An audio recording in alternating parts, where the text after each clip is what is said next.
जिंदगी सबके लिए एक जैसी नहीं होती।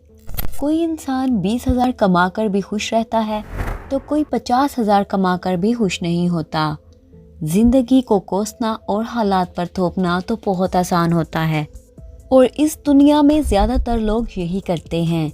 लेकिन इस दुनिया में कुछ ऐसे भी लोग हैं जो हालात के आगे नहीं झुकते, बल्कि हालात को अपने आगे घुटने टेकने पर मजबूर कर देते हैं।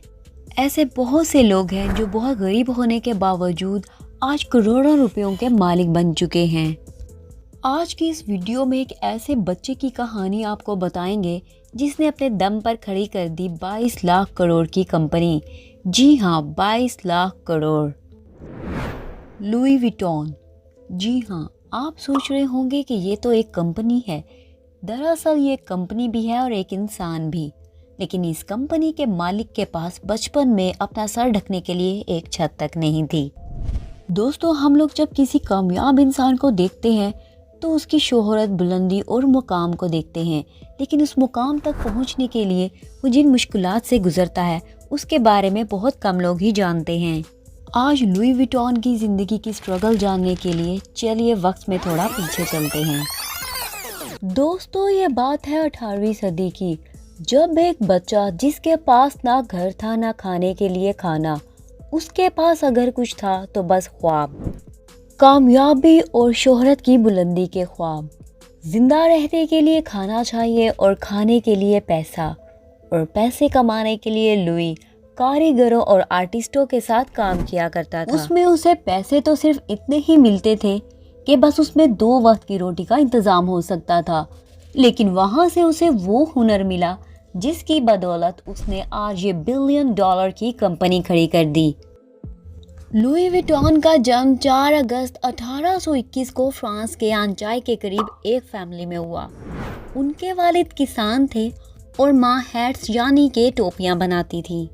ये वो वक्त चल रहा था जब फ्रांस नेपोलियन की जंगों की वजह से नुकसान से उभर रहा था।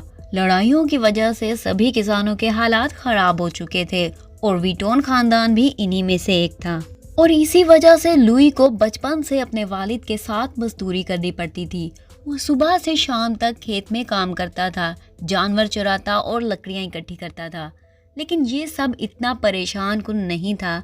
जब लुई 10 साल के हुए तो उनकी माँ इस दुनिया से चली गई और इनके वालिद ने दूसरी शादी कर ली थी। अब आप इसको लुई की बदकिस्मती कहें या खुशकिस्मती। उसकी सुतेली माँ ना तो लुई को खाना देती थी, ना रात को चैन से सोने देती थी। उसकी सुतेली माँ ने उसकी जिंदगी जहन्नुम बना दी थी। लुई ने यह सब काफी हद तक सहा, लेकिन जब उनके सब्र का बांध टूट गया तब 13 साल की उम्र में वो अपना घर छोड़कर पेरिस आ गए। लुई पेरिस तो पहुंच गए, लेकिन जेब में एक पैसा तक नहीं था। लेकिन उनकी किस्मत वहां उन पर कुछ मेहरबान हुई और उन्हें एक आर्टिस्ट और कारीगरों के पास नौकरी मिल गई, जहां पर उन्होंने मेटल, पत्थर, फाइबर और लकड़ियों का काम सीखा। इस नौकरी से लुई को सिर्फ इतने ही पैसे मिलते थे कि वो जिंदा रहने के लिए अपना पेट भर सकें, लेकिन रहने के लिए उनके पास छत तक नहीं थी।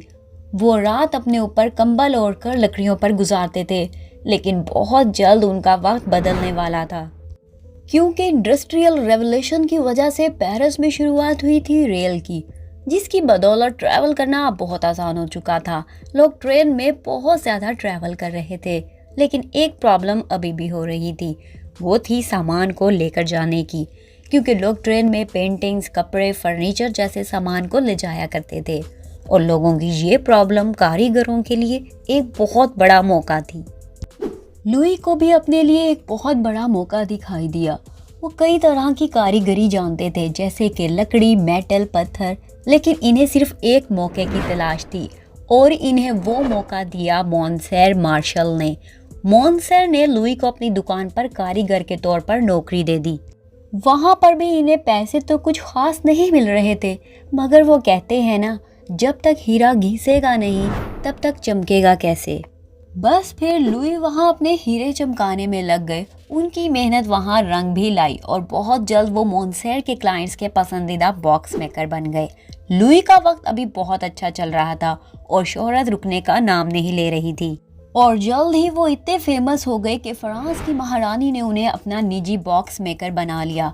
1 साल तक महारानी के लिए काम करने के बाद लुई ने अपनी दुकान खोलने का फैसला किया और उससे शुरुआत हुई लुई विटॉन की, जिसे आज हम सब एलवी के नाम से जानते हैं। उस वक्त सिर्फ लेदर के रेक्टेंगुलर बॉक्स बनाए जाते थे, जिसका ऊपर का हिस्सा डोम की शेप जैसा होता था, जिसकी वजह ये थी कि पानी बॉक्स के ऊपर ना रुके और लेदर को भी नुकसान ना पहुंचे। लेकिन मसला ये था कि इन बॉक्स को एक के ऊपर एक नहीं रख सकते थे, जिस वजह से वो ज़्यादा जगह लेते थे। इन दोनों मसलों को लुई के एक आइडिया ने ख़त्म कर दिया। लुई का यह आइडिया किसी इनकलाब से कम नहीं था।